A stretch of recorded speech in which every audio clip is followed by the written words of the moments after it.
My dear sisters and brothers, Jesus is for us the wisdom of God. Now Jesus is dwelling in us, we all say. At what level are we to be aware of Him? At the spirit level. How do we know the Spirit? Spirit is breath. At the breath level, we can be present to ourselves or we can be present to Him. What happens to us is, very often, we are present to ourselves and we relate to Him. The more we relate to Him, the more like Him we will begin to happen. And our thoughts will begin to change. And how do we do that? We have to surrender our thoughts, our feelings, and our past. How do we surrender this? When we give something away, then it is given. It is not with me. It should be like that. So when we give our thoughts, our feelings, we give it to Him, but we do not take it back. What happens is, we give it like this. We still have it with us. So many of us go to confession, and we will confess our sins, but we are still with those same sins.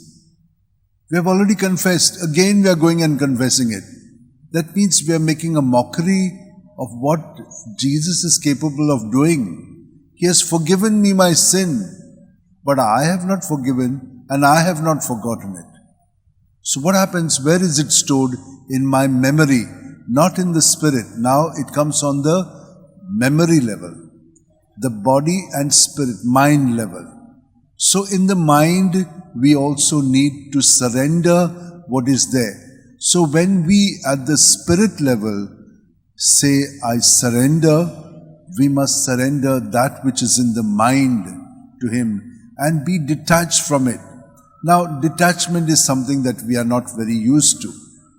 When we give a present to someone, we are still attached to the present. We want that person to use it. If they give it to someone, we are still controlling. Why you give to someone else? I give it to you, no? When we give it, we must not control it. Give it fully. In this way, we have got to do and practice our surrender to Jesus. Then Jesus will work through us, as it is said to us here in the reading from James. But the wisdom from above is first pure, then peaceable, gentle, open to reason, full of mercy and good fruits, without uncertainty and insincerity. This is what comes from Jesus in us. Otherwise, we are doing peace and yet we are not peaceful. I've forgiven but I can't forget. This is what we do. We give it to the Lord, and in the Lord we must do everything. This is something that we have got to practice in our relationship with Him, which we call prayer. Now, even if you are saying prayers, keep saying them. I say daily many prayers. Why? Because they've got an attitude in them which helps me. So, when I say these prayers, it gives me that attitude by which I let go of things. So let me just take one prayer. There are so many of them, but supposing I take one small prayer, like the prayer of surrender.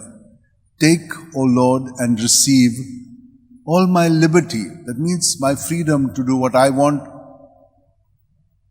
My liberty, my memory, all that is in my mind.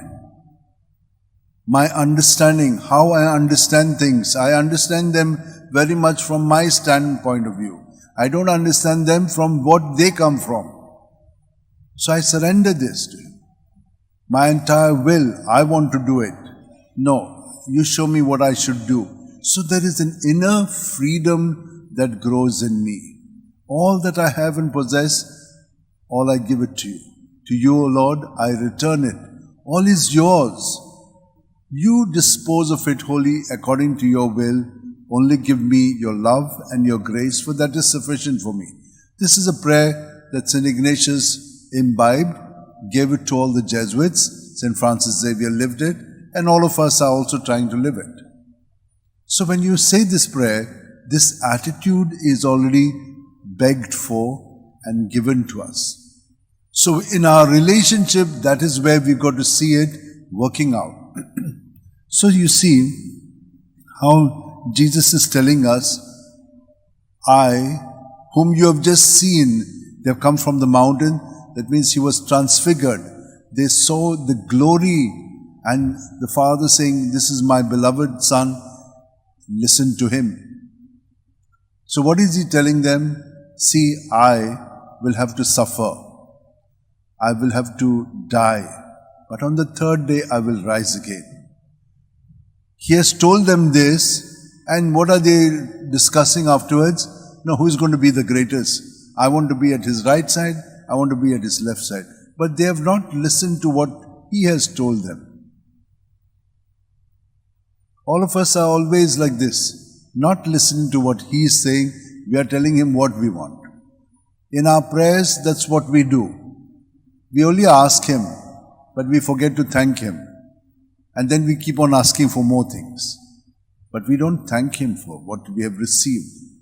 Rather, let us have a very positive attitude. Now, if the Lord shows it to you, he will also give you the grace to see that it is fulfilled. But how are we to know that?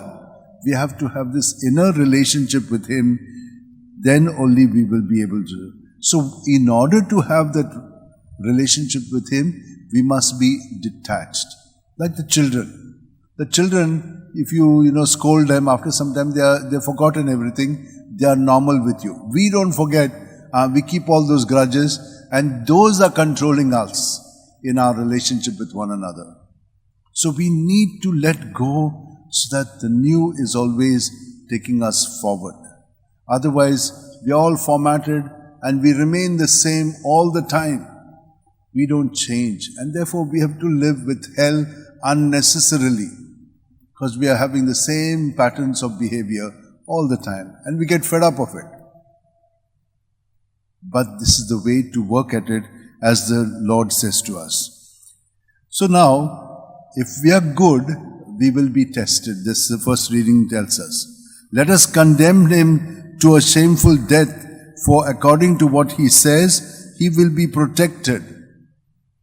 But when we are facing these, what have we got to do?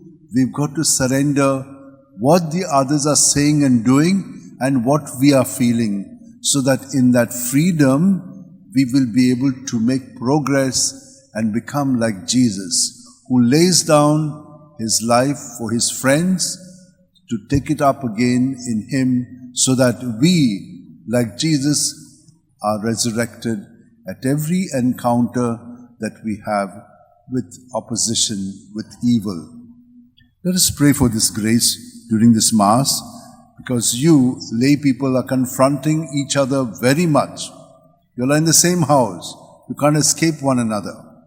But that's where you can really make the progress, by having this deep relationship with Jesus, which I'm talking to you about. And I know that many of you have a great deep relationship. Let us pray that you continue to grow in it, and that we really become more Jesus-like in our thoughts, words, and deeds. Let's hold our hands like this together.